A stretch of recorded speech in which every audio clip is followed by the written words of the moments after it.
সুপ্রিয় দর্শক, তান্ত্রিক গুরু চ্যানেলে আপনাদের সবাইকে স্বাগতম। আজকে আপনার সাথে আলোচনা করব বশীকরণ একটি তদবির নিয়ে। হিন্দু শাস্ত্রে এই বশীকরণ তদবির করতে কিছু উপকরণ লাগবে। সেই উপকরণগুলো কি কি এবং এই তদবিরটি কিভাবে করতে হবে এ বিষয়ে জানতে আপনারা আমার পুরো ভিডিওর সঙ্গে থাকুন। যারা আমার চ্যানেলে নতুন তারা চ্যানেলটিকে সাবস্ক্রাইব করে পাশে থাকা বেল বাটনটি চাপুন। তান্ত্রিক জগতের নিত্য নতুন ভিডিও সবাই আগে পেতে। তো চলুন বন্ধুরা, মূল আলোচনায় যাওয়া যাক।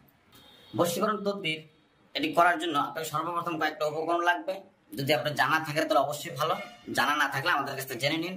আপনি একটি লজ্জাতুন্নেসা বই বা তন্ত্র মন্ত্র যন্ত্র একটা বই আছে, এই বইটা বাজারতে সংগ্রহ করতে পারেন। 1 থেকে 32 খণ্ড একসাথে রয়ে গেছে। আর যদি বইটি কেউ আমাদের কাছ থেকে সংগ্রহ করতে চান তাহলে যোগাযোগ করবেন।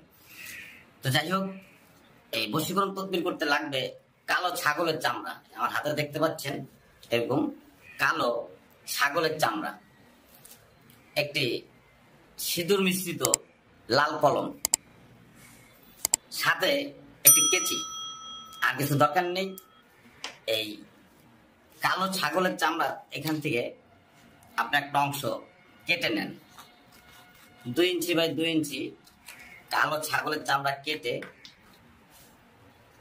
এরপরে এই চামড়ার উপর একটি নকশা আঁকাবেন।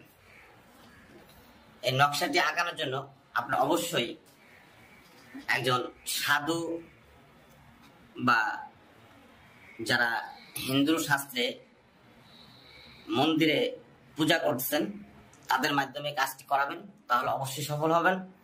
এখানে ছোট্ট একটি সাংকেতিক অক্ষর রয়ে গেছে কয়েকটি, যেটি গীতার ভিতরে রয়ে গেছে। এই অক্ষর কয়টাকে আপনি ঠিক এইভাবে এই সিঁদুর মিশ্রিত কলম দ্বারা এইভাবে একটি ছক আঁকান। 4টি সংখ্যা, এই 4টি সংখ্যা আপনি এখানে অঙ্কন করবেন। এই 4টি রেখা অঙ্কনে এর পরবর্তীতে আপনার কাজ হলো যে কোনো একটি বল পেন নেবেন। যে কোনো একটি বল পেন নিয়ে যাকে বশ করতে চাচ্ছেন তার নাম,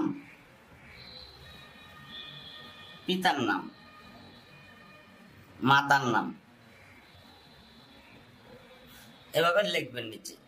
যাকে যার সাথে বশ করতে চাচ্ছেন উভয়েরই নাম, পিতার নাম, মাতার নাম, এভাবে টোটাল নাম 6টা লিখবেন। লিখে সূর্য অস্ত যাওয়ার সাথে সাথে এই ছাগলের চামড়াটাকে উভয়ের নাম স্মরণ করে এরকম একটি ভাঁজ দিয়ে যে কোনো শ্মশান ঘাটে বসে এটাকে শ্মশান ঘাটে পুঁতে দেন। তাহলে দেখবেন 24 থেকে 72 ঘন্টার ভিতরে যাকে আপনি বশ করতে যাচ্ছেন সে আপনার জন্য অস্থির হয়ে যাবে এবং আপনাকে ছাড়া সে কিছু বুঝবে না। সে ঘুমাতে, চলতে, খাইতে সর্বদাই শুধু আপনাকে স্মরণ করবে। এটা পরীক্ষিত একটা তদবির। তবে আমি দর্শকদের অনুরোধ করব, এই তদবিরটি করার সময় কেউ অন্যায় কাজে ব্যবহার করবেন না। বিশেষ অনুরোধ হলো আপনারা কাজটিকে সঠিক বা ভালো কাজে ব্যবহার করবেন। আর যারা এই তদবিরটি করতে সক্ষম না বা করতে চেষ্টা করতে চাচ্ছেন, হচ্ছে না, তাদেরকে অনুরোধ করব আপনারা আমাদের সাথে যোগাযোগ করবেন। তাহলে অবশ্যই এটি পরীক্ষিত তদবির, 100% সফলতা আসবে। তো বন্ধুরা, যদি আমার এই ভিডিও আপনাদের ভালো লেগে থাকে তাহলে লাইক, কমেন্ট, শেয়ার করুন।